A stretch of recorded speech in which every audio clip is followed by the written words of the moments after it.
Hi everybody, welcome to Nina Williams in Depth.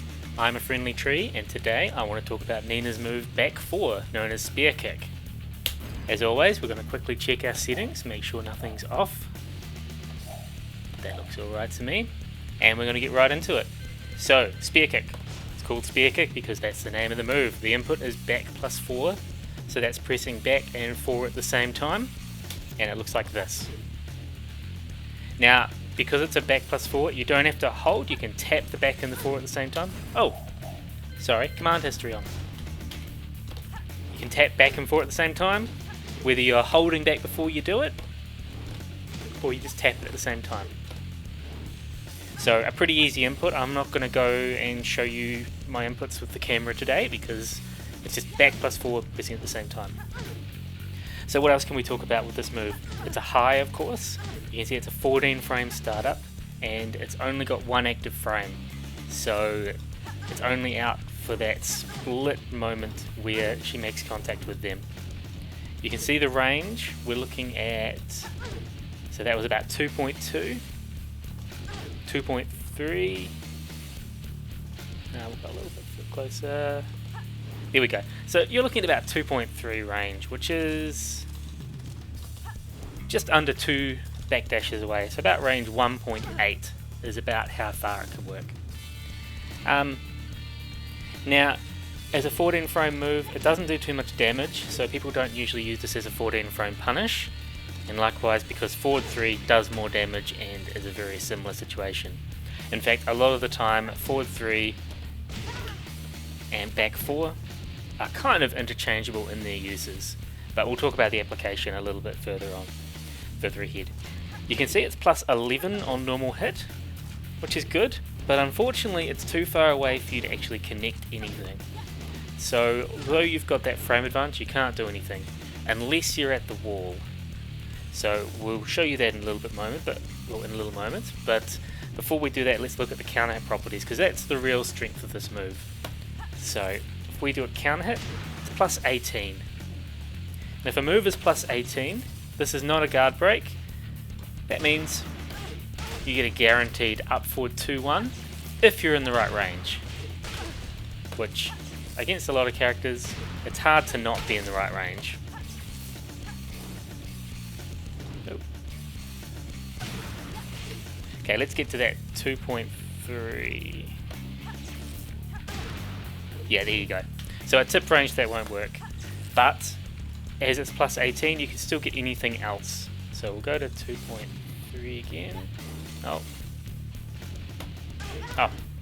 supposed to key charge. We'll go there. So that won't work either, but something that will work at every range, because you're 18 frames, it's forward 1+2.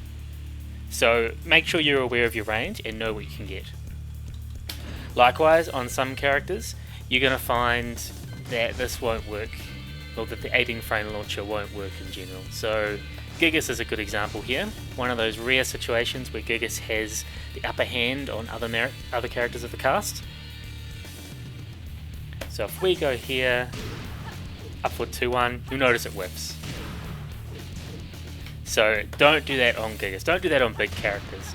But back 1+4 will work, as long as you're not too far away.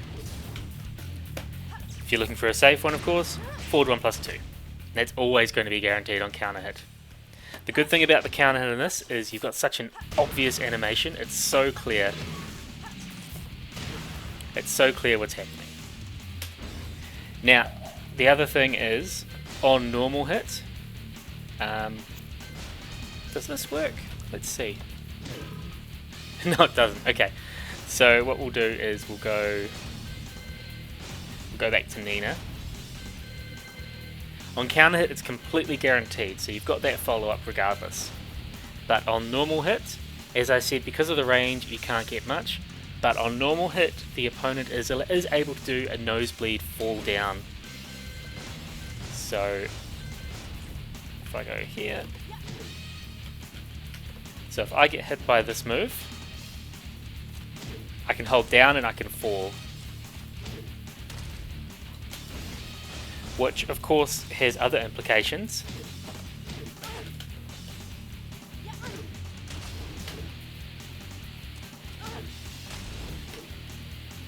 maybe that doesn't work. Either way, if they do fall, you can catch up and you can go and get an OTG on them. So it depends what they really want to do. What else do we need to talk about?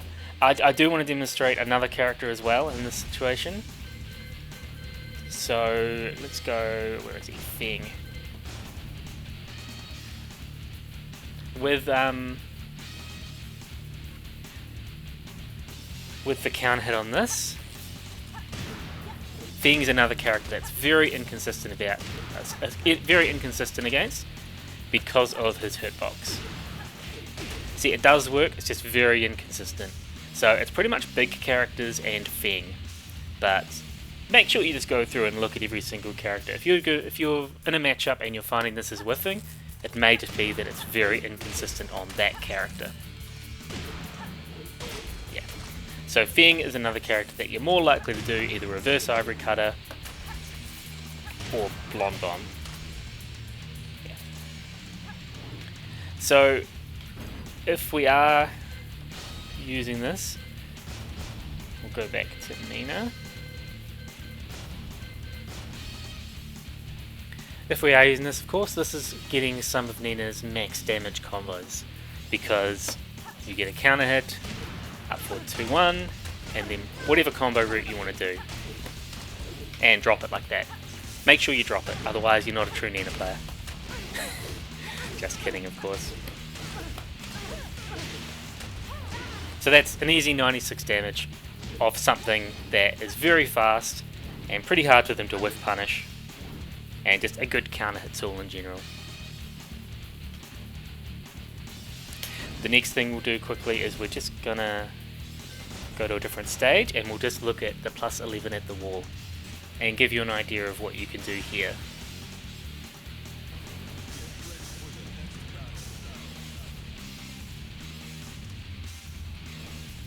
So once again, this move is often interchanged with things like forward 3, and as a counter hit tool, it's kind of similar to a magic 4 as well, including the range, but it's a little bit further range, so that's where its application works there. If we go to the wall, as we talked about before, it's +11. You'll notice that they won't bounce against the wall at all, so they can still nosebleed down. But at +11 near the wall, you get a guaranteed 1-4, guaranteed 1-2, or a guaranteed 4. And of course the advantage of doing guaranteed 4 if you want is they can't low parry the low there. So you can go into some kind of mix up with Nina's strings. But there's always inherent risk of doing Nina's strings. But keep that in mind. So that's what you can do against the wall. Like I said, it's interchangeable with other moves, but if you're interchanging it with forward 3 will give you a wall splat there. So it's a greater reward, but also a greater risk, because with back 4, if they block it, they can't duck immediately after. I actually don't know. How does the training dummy react to this? Okay, will it duck it? Yeah, there we go. So if you're versing someone who can duck that, obviously, you don't want to be using that too much. So you've got back 4, which is a lower risk option. Lower reward, generally, but you see the option. I also forgot to mention about it being -7 on block, which is still a situation where you could backdash. You've just got to be cautious. So, for example,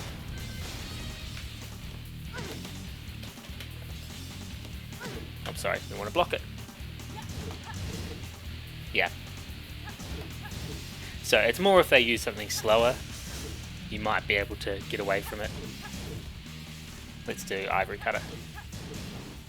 What's something with really bad range? Back 3. Yeah. So you could still use it and then backdash to try and bait, but at -7 you're not able to do anything too threatening there. I guess another option is you could do something like that into an attack reversal at -7.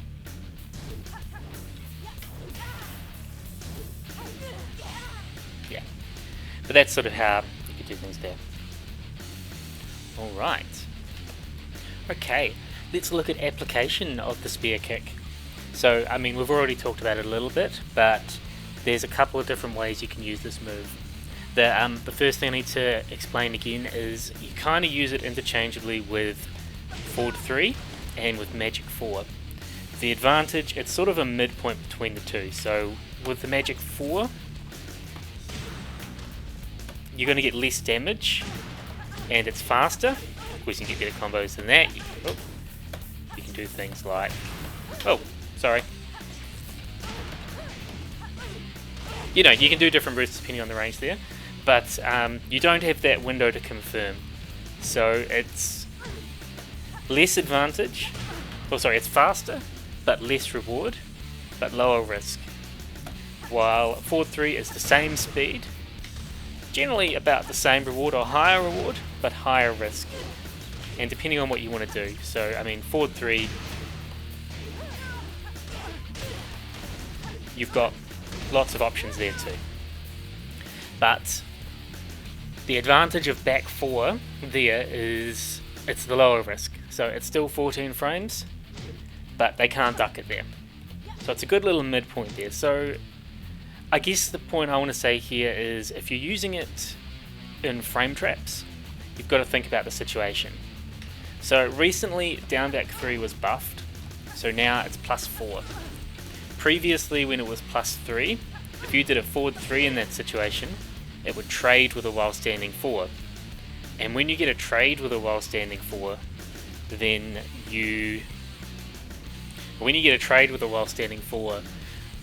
you get a lot of damage because you get out of the stun and then you can do an up forward 2-1 guaranteed. But now with the changes, you're probably better doing that. Because if I do a while standing 4 here, I'll get counter hit launch clean. And if I duck, it's kind of hard to duck compared to a forward 3. It's still punishable, don't get me wrong, there's still risk there, but the timing is kind of harder than a forward 3.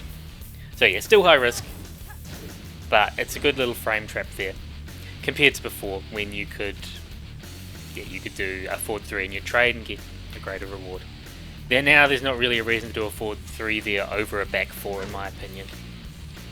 And with that in mind as well, because you're not fishing for a trade here, this also applies to things like her 10 frame punish, or her 12 frame punish, or even her 14 frame punish. Although you're probably going to use something a bit better after the 14 frame punish.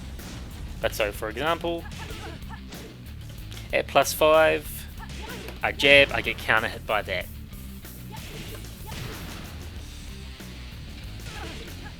They can still step in these situations, so it is pretty linear, so you got to keep that in mind too. But this tool, I really think its best strengths are as frame traps or as keep away.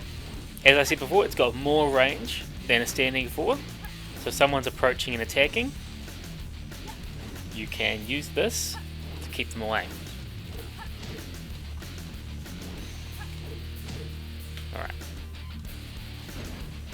And correct me if I'm wrong here.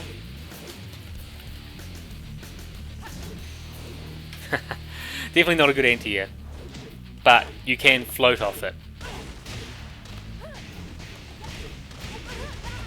So if someone's approaching you using running tools, you can use this and you can still get a combo off it. But clearly the hitbox is quite low for a high. But yeah, a good keep away tool. Bearing in mind it's a high.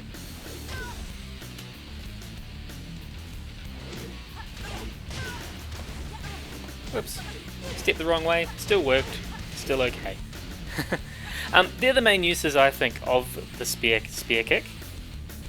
Like I said, be mindful of how linear it is, but take advantage of the range of it. So, another situation could be a while running 1+2, although it can still be backdashed.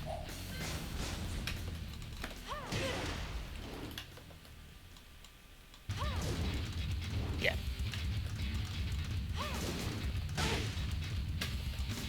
So that's, if they do a jab there, that's the kind of situation because it's +4. A forward 3 may be more useful, but higher risk.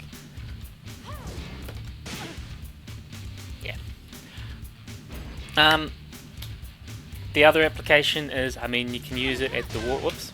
You can use it at the wall, knowing that you can get that after it. But why would you do that when you can get much higher reward? Oops. Oh, my cancels are off. Oh, they're very off. Yeah. Yeah. So, those are the uses of Spear Kick in my opinion. It's still a very welcome tool in Nina's arsenal. It's still got its uses, and you can get very high damage if you pull it off.